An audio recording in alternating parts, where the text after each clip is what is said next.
Throughout NBA history, there are many conspiracies, controversies, and criticisms that have changed some NBA fans and their views on how the NBA runs their organization.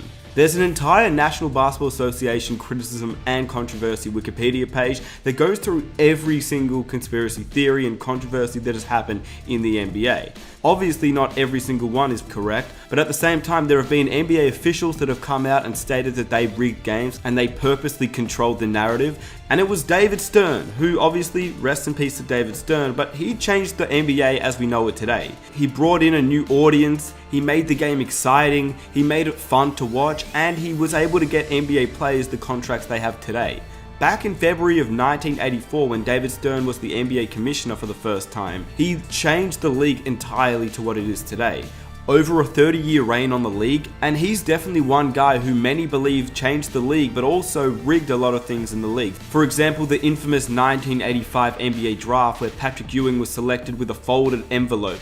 That has obviously been covered many times, and it's no surprise that everybody thinks he rigged the draft because there was a folded envelope. It was New York City, and of course David Stern would want one of the biggest cities to have one of the biggest players. It's no surprise. But then there's also many other instances. The Chris Paul veto trade at a time when New Orleans was officially purchased by the NBA, and it was David Stern who was technically the owner of the New Orleans Hornets, and then somehow that trade gets denied out of every other trade that we've seen go through. Well, whose decision was it to stop the trade? No, not to stop. No, not to stop. There's no superstar that gets traded in this league unless the owner says go ahead with it. And in the case of New Orleans, the representative of the owner said that's not a trade we're going to make. But that representative was you, if I'm right. Correct. In effect, then, you said the trade is not going to go through. I said that New Orleans would not make the trade that had been proposed to them. And of course, many people don't agree with what David Stern did, or they almost choose not to believe the NBA is rigged. There are just a lot of things that don't make a lot of sense in the NBA, and maybe they shouldn't. But first and foremost, the NBA is a business. But of course, David Stern was a businessman as well, and he wanted the NBA to succeed and maybe rig certain parts of the league just to make it more enjoyable to watch for NBA fans and give them a reason to keep returning. Because if people don't return, the NBA isn't the NBA as we know it today. But one story that isn't necessarily covered a lot are the Lakers and their 2013 playoff conspiracy. With that being said, before I get into the video, if you enjoy these types of videos and you enjoy NBA conspiracies and all sorts of NBA content, trades, analysis, stories, be sure to hit that subscribe button for more NBA content every single week. Hit that notification button so you never miss an upload, and I would greatly appreciate if you guys could drop a like for the channel. It takes 1 second of your time and it would make my day. So before even watching the video, I want you to comment down below right now, do you believe in the 2013 Lakers conspiracy, or do you need more information? In that case, let's get into the video. Of course, David Stern always wanted the biggest teams to be on the biggest stages. It's no surprise. Once again, he was a businessman and the NBA was a business. The bigger the team, the more viewership, the more money, and it all works hand in hand. David Stern once was quoted by saying that if he'd want any team to be in the NBA Finals, it would be the Lakers versus the Lakers. So it's to no one's surprise that the 2013 Lakers was one of David Stern's favorite teams, because not only did they have Kobe Bryant, they had Pau Gasol and the newly acquisition in Dwight Howard, and of course Steve Nash, who was a two-time MVP. He wasn't the Steve Nash that we saw in Phoenix, but because of the history of Steve Nash, and obviously Kobe Bryant still being one of the best players in the league, the Lakers as a whole obviously being in Los Angeles, secondly they had two of the biggest stars in the league in Dwight and Kobe, and they would bring in a lot of revenue every single game, and of course a lot of viewers, which is what David Stern wanted. But as we know, that 2000 Lakers team didn't live up to expectations. Through 60 games into the regular season, they had a record of 30-30, which obviously for the team that they had was really poor. But we have to rewind all the way up to the first game of the season. It was the Lakers versus Dallas Mavericks. The Lakers lost. They lost again to Portland. Then they lost again to the Los Angeles Clippers. They started off with an 0-3 record, and many just thought the Lakers were struggling with chemistry issues. But by the first 3 months, they really weren't doing that well. They were 15-15, and they weren't able to string wins together. And when they did go on a 5-game winning streak, the next month they went on a 6-game losing streak, and it basically continued like that for the rest of the year. But then after the 60th game of the season, where the Lakers were 30-30, for the next 3 months, The Lakers finished with a record of 45-37, but in the last 3 months to end the season, the Los Angeles Lakers went on a tear. They started March with a 30-31 record, and they ended April with a 45-37 record, meaning that they went 15-6 to end the season. And of course, some people would be like, of course they did that, because when you think about it, this is the Los Angeles Lakers team with Kobe Bryant, Dwight Howard, Pau Gasol, and Steve Nash. Of course they just strung some games together. But when you look at the entirety of the season, there's a lot of speculation as to how the Lakers ended their season off so well. Unfortunately, Kobe Bryant would get injured against the Golden State Warriors, and we all know about that game, which basically ruined them to get into the playoffs as they got swept by the San Antonio Spurs in the first round. But according to many, it was David Stern and of course the NBA who wanted the Lakers in the playoffs, because at one point they were looking like they weren't going to make it. Third straight loss. Here's the question. Are you concerned that the Lakers may miss the playoffs? And at the time, it was also people like Basketball Breakdown, who obviously posts YouTube videos today and is amazing on his analysis, and this is some of the stuff he said when he was watching the game live. This video is back in 2013, 2 days after the Lakers faced the Warriors and won.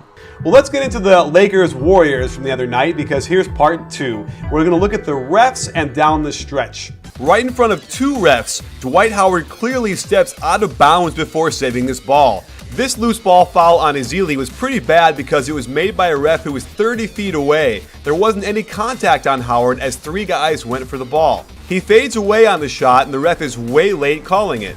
On the play where Kobe injured his Achilles, he went down with just about no contact. The ref assumes there's a foul since he fell down. At this angle, Barnes has his left arm on him, but by no means is that a foul in the NBA. And this was the worst of them all and the most crucial. Dwight Howard lowers his shoulder, is clearly moving, and causes all the contact. Blake isn't even bothered by the contact. Play should not have been interrupted. This gave Blake 2 free throws and the Lakers the lead. Jack executes poor footwork and steps out of bounds. Time Warner Cable never showed a different angle, so I never saw how accurate this call was. And it was all too much to overcome for the Warriors. And B-Ball Breakdown wasn't the only one who suspected this. There's a channel called Mars Neotech, and he posted a video about the 2013 Lakers playoff conspiracy with no audio, but there's a little bit of information from Bill Simmons and his podcast where he talks about the Lakers getting favored by the referees as well. Back in 2013, when it seemed unlikely that they would, there was one game in particular when the Lakers faced off against Portland and they shot 3 times as many free throws as the other team. Not only that, there were certain games where the Lakers would get so many foul calls that it was almost unfair, and you could tell the refs were definitely in on something. The Lakers are not going away. They're going to get in, and it's just a question for me of who falls out. I was more bullish after I watched the game 2 Fridays ago when the Lakers shot 3 times as many free throws as Portland. I was like, oh, okay. I forgot about this variable. The Lakers get every call variable. That could be I did. That was a fun. You know what was fun about that game? I didn't watch that game. That wasn't one of the games I picked for that night. Yeah. Then I was reading the blog recaps, and even like the Blazers blog was, of course, going crazy about the refs, and the Lakers blogs were even saying, the refs do seem like we did get every call. NBA.com's video recap, those like 3-minute clips that refs just not mentioned, free throws not mentioned, just like, oh, look at these exciting highlights. There was a game against the Dallas Mavericks where the Lakers were the 9th seed at a record of 27-29, and the Dallas Mavericks were the 10th seed with a record of 25-29. The Lakers were 3 games behind the 8th seed, and Dallas was 4. But when you watched the game, it went down to the wire. But then there were certain calls against the Dallas Mavericks that were just not called, and they were clearly obvious calls. For instance, the Dirk Nowitzki fadeaway that was clearly a foul, but the Lakers didn't get called. But I think the biggest one is definitely when the Lakers were facing off against the Warriors, and unfortunately that was when Kobe Bryant tore his Achilles. But before Kobe Bryant tore his Achilles, it was quite obvious that there were many calls going against the Warriors and going for the Lakers that it almost seemed like the referees were in on it. And at the end of the day, I would not be surprised one bit. And neither was B-Ball Breakdown at the time either. But basically, when the Lakers were blown out by the Clippers on February 14th, it seemed unlikely that the Lakers would make it to the postseason. But over the next month, they miraculously went on a massive winning spree that pushed them into the playoff picture, and that's when many people suspected that the NBA was rigged, and that they were favoring the Los Angeles Lakers, which obviously for David Stern and his sake, it made sense. And of course, this isn't the only time where people said that the Lakers were being favored. For example, the 2002 Western Conference Finals, the Sacramento vs LA series, especially Game 6, many people looked to that game as rigged.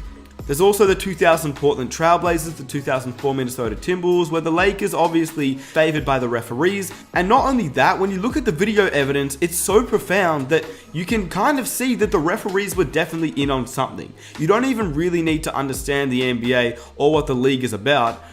If you just look at the game and you see how many uncalled fouls there were and go through each and every game, I mean, to be honest with you, it's almost seemed as if it's definitely rigged. And like I said, if the Lakers are in the playoffs, that automatically equals more money for David Stern and the NBA.